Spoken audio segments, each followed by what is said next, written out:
Halo Mas, selamat Halo. siang. Siang. Boleh kenalan dulu nggak ini namanya siapa? Boleh. Siapa Mas? Nama saya Yunus. Yunus. Kenalin, namaku Dava dan Masnya ini kalau boleh tahu umurnya berapa?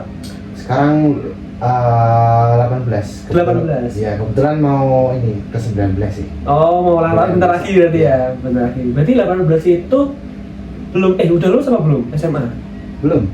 Masih kelas 12-an. Oh, tapi bentar lagi lulus kan tadi? Bentar lagi lulus. Iya. Ini, wah, terima kasih banyak loh Mas udah meluangkan waktunya buat aku wawancarain. Jadi intinya kan Mas sekarang lagi sekolah kan ini berarti? Iya. Masih sekolah. Nah, masih sekolah itu kan berarti kesibukannya itu kira-kira apa aja Mas pas jadi pelajar itu? Ya paling berangkat sekolah, terus kadang juga masih ikut-ikut ekstra. Oh, ikut ekstra juga? Iya. Oh, ikut ekstra. Terus? Paling balik ke rumah aja. Belum mau les juga sih. Oh, belum. Jadi yang buat ke perguruan tinggi belum terlalu banyak persiapan nih. Belum. Oh, tapi kalau di rumah biasanya ngapain aja? Kadang ya cuman mainan handphone. Mainan handphone. Oh, berarti lebih sering ke ini ya, gadget gitu ya. Apalagi gitu terus? Apa ya? Paling suka masak juga sih karena hobi masak juga. Oh, hobi masak. Iya. Wih, keren. Jarang-jarang tahu hobi masak ya. Terus ini kan Masnya kriteria umurnya sesuai dengan subjek saya. Memang saya mencarinya umur 18 tahunan ke atas, remaja akhir lah, sampai 22-an sampai ya ini 18 ke atas. Dan Masnya kebetulan juga pengguna media sosial, pengguna alat-alat digital kan, pasti kan itu berarti. Pasti banget. Pasti sering banget menggunakan itu. Nah, Masnya pernah nggak sih kayak memiliki pengalaman dalam menggunakan alat-alat elektronik untuk mendukung kebutuhan sehari-hari? Kayak misal Masnya itu dalam sehari gitu bisa menggunakan apa aja kira-kira untuk kebutuhan sekolah mungkin atau apa gitu, mengerjakan tugas kira-kira apa aja Mas? Yang pasti kalau aku tuh lebih ke dominan pakai handphone ya. Jadi kalau buat presentasi tugas-tugas sekolah gitu biasanya pakai handphone, tapi juga bisa kadang pakai komputer atau nggak pakai laptop juga. Berarti intinya bisa kan, tapi Bisa. mengoperasikan komputer gitu-gitu? Bisa. Biasanya aplikasi apa aja biasanya dipakai Ya. untuk mendukung aktivitas sehari-hari gitu? Kalau bisa kalau buat presentasi pakai Word atau enggak pakai PowerPoint gitu. PowerPoint gitu ya. Mungkin kalau aplikasi-aplikasi untuk matematika gitu juga ada kan pasti ya? Ada. Kayak kalkulator lah mungkin paling Kalkulator simpelnya kan. paling Paling simpel itu kan untuk mendukung kebutuhan sehari-hari juga ya. Nah, kalau yang main HP gitu kan pasti itu dapat informasi-informasi ya. Cara Masnya untuk memanfaatkan internet itu untuk mendukung pembelajaran di sekolah gitu-gitu kira-kira gimana Mas pemanfaatannya? Misalkan kalau dikasih tugas sama guru kan, disuruh cari misal jurnal atau apa gitu, manfaatin Google atau internet gitu buat cari-cari jurnal yang sesuai dengan pelajarannya itu. Oh, berarti browsing lah intinya, Iya, browsing untuk menyelesaikan tugas gitu ya. Tapi kalau untuk kebutuhan pribadi mungkin kayak YouTube gitu-gitu manfaatnya gimana? Biasanya kalau ini sih buat masalah jerawat atau apa. Oh gitu. Lihat tutorial gitu. Iya. Iya. Itu termasuk skill sih, skill browsing. Nah, Masnya kan tadi sempat menyinggung presentasi gitu kan di pertanyaannya awalnya. Masnya itu pernah nggak ikut membuat PPT gitu? Masa ikut membuat bahan untuk presentasi gitu loh? Kira-kira Masnya itu kontribusinya apa aja biasanya kalau di dalam kelompok dalam membuat PowerPoint itu? Biasanya itu aku lebih ini cari-cari materinya. Oh, materinya. Iya. Tapi kalau agar lebih menarik gitu caranya gimana? Biasanya kan tergantung orang-orangnya tuh kan mau cari apa tuh yang paling disukai gitu kan. Iya. Nah, aku cari-cari biar lebih sedikit menarik. Jadi dicantumin di situ biar orang-orang tuh lebih tertarik sama ininya, buat bahan presentasinya. Oh, tertarik sama apa yang disampaikan gitu ya berarti ya. Nah, itu berarti itu kan tadi di bagian editing juga atau berarti? Iya. Di bagian editing juga. Nah, misal masnya itu disuruh untuk membuat bahan presentasi, materi presentasi gitu kan. Itu kira-kira hal pertama yang dipikirkan itu apa? Maksudnya agar nanti presentasinya menarik gitu. Pastinya tema-temanya tuh kan biasanya kalau cari apa tuh buat PPT itu cari yang warnanya lebih bagus biar menarik orang lain, biar mau bacanya tuh enak gitu loh, sama fontnya disesuaikan juga. Jadi dibuat sekreatif mungkin lah intinya gitu ya berarti. Oke. Nah, masnya ini kan SMA. SMA kan ya memang temennya juga banyak ya berarti ya. Nah, selama masnya juga ini enggak sih? Covid kemarin sempat kena ini enggak sih? Online juga. Pernah online berarti kan? Pernah sekitaran 2 tahunan. 2 tahun? Iya. Oh. Nah, berarti selama pas Covid kemarin itu kan pasti ada ya pengalaman berinteraksi lewat media sosial gitu ya, kayak mungkin WA, grup WhatsApp gitu-gitu. Nah, itu caranya bagaimana sih Mas itu dalam berusaha tetap aktif di suatu grup diskusi gitu? Kadang sih suka ikut-ikut nimbrung gitu, terus tapi masih di dalam topik pembicaraan yang di grup itu tersebut. Jadi tetap ini ya, tetap mengikuti pembicaraannya ya, maksud pembahasannya apa gitu. Berusaha nimbrung juga. Berusaha nimbrung. Oh iya. Nah. Berarti kan kalau di dalam grup itu masnya pasti kan pernah loh sesekali atau mungkin sering menyampaikan ide-ide gitu.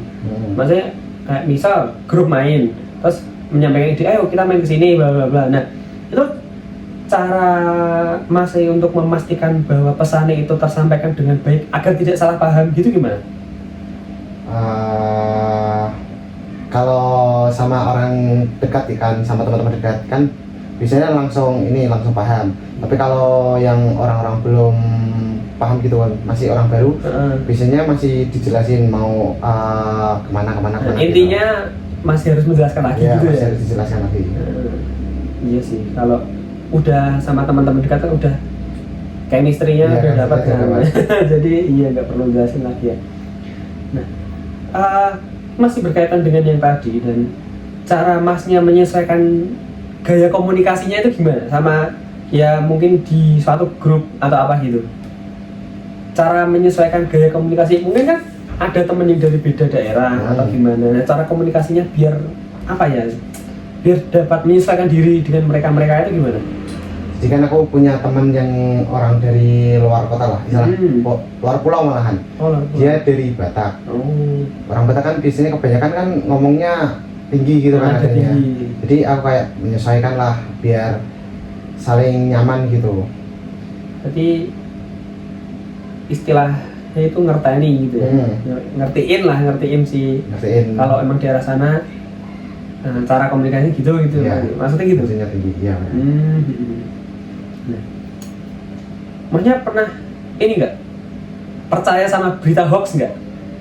Selama ini kan Masnya kan pasti udah sering browsing, sering apalagi scroll TikTok lah segala macam. Itu kan pasti sering ya dapat nemu berita hoax gitu. Pernah kemarin berapa ya? Beberapa bulan yang lalu kayaknya kan ada berita kayak kiamat gitu kan dari siapa ya, orang India kayaknya. Oh ya yang India yang botak itu ya sempat percaya aku. Sempat percaya berarti. Iya. Terus apa tuh pas aku telusurin lagi ternyata tuh beritanya hoax.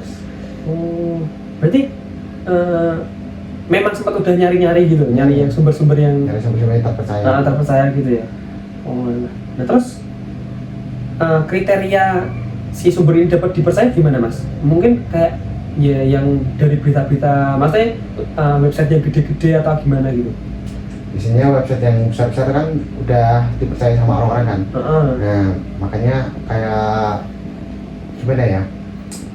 Memang mencari ini ya, memang mencari yang terpercaya aja gitu ya. Maksudnya yang sudah media besar gitu kan gitu. Lebih dapat dipercaya lah. Masnya selama ini pernah ini gak sih? Pernah berada di dalam kayak situasi yang mengharuskan masnya itu menganalisis kayak sumber-sumber dari berita-beritanya itu loh. Kayak misal sekarang kan sering ya di media, mungkin Instagram atau apa, sering ada berita hoax. Nah masnya itu pernah nggak sih harusnya sampai nyari tahu, ini beritanya benar nggak sih gitu? Pernah? Pernah sih.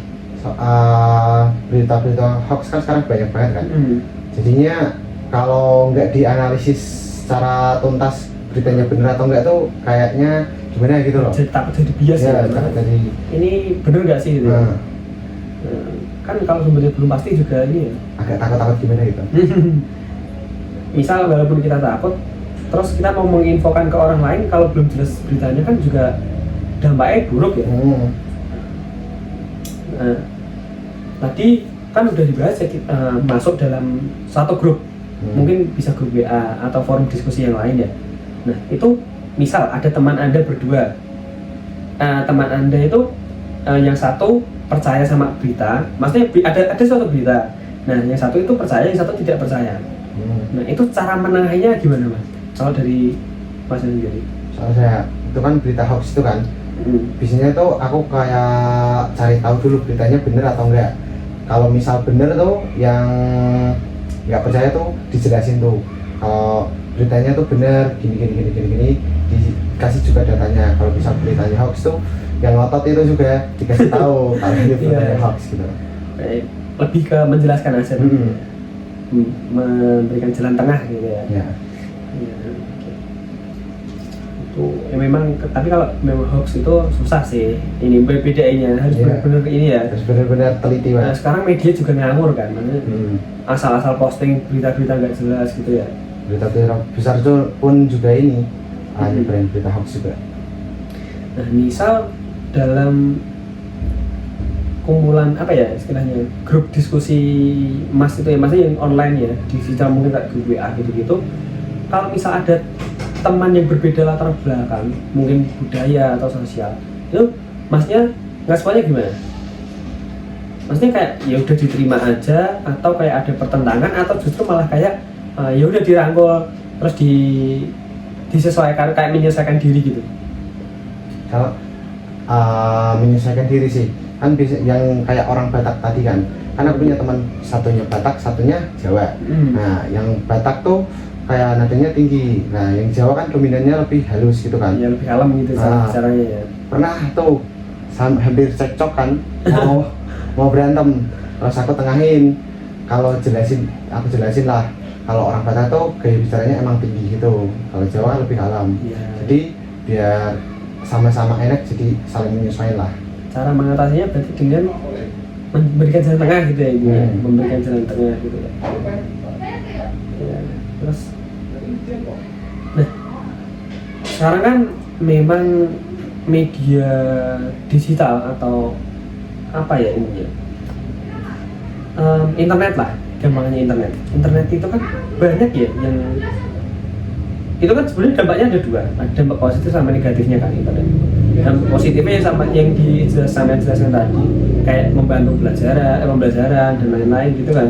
Tapi kan nggak bisa dipungkiri, pasti ada dampak negatifnya untuk segi keamanannya ya.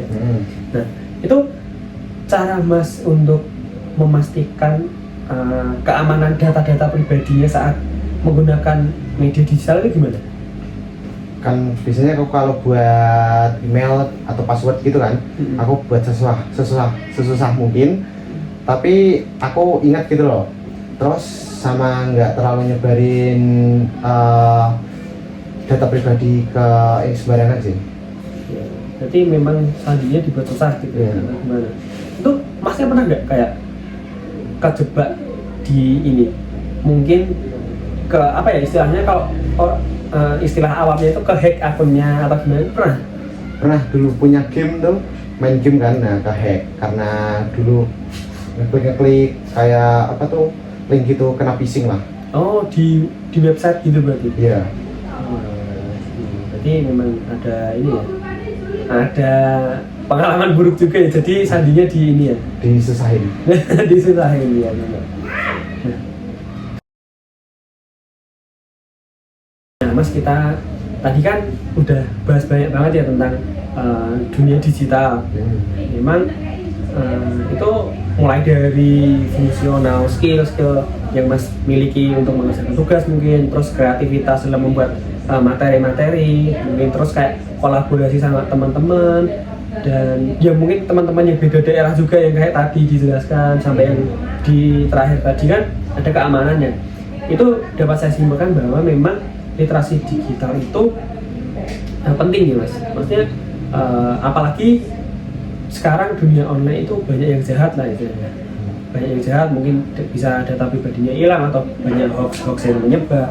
Nah, selama pembahasan kita tadi, kira-kira ada yang Mas mau sampaikan lagi nggak, atau pertanyaan lah ke saya, ada nggak? Menurutku sih kayak ini ya, yang belum tahu kayak berita-berita hoax itu harus dikasih tahu gitu loh, dikasih arahan, jangan tergiur atau apa Lebih apa ya, terjerumus juga ke berita-berita yang berita-berita yang enggak pasti gitu loh, dikasih tahu, dikasih bimbingan lah, lebih diarahkan aja. Jadi wah, ini terima kasih banget ya Mas udah mau diajakin ngobrol-ngobrol gitu, terus kayak itu bisa menambah wawasan saya juga terkait hal-hal yang sudah kita bahas tadi. Mungkin intinya itu tentang literasi digital ya. Dan saya harap Masnya nanti di SMA sekolahnya lancar. Amin. Dan bisa mengoperasikan media digital atau internet itu dengan lebih baik ya Mas. Nah, ini mungkin segitu saja wawancara kali ini. Terima kasih lagi untuk waktunya yang sudah dikorbankan, waktu, tenaganya, pikirannya juga kan. Dari tadi udah sini. Ya mungkin segitu dulu ya Mas. Terima kasih banyak. Sama-sama.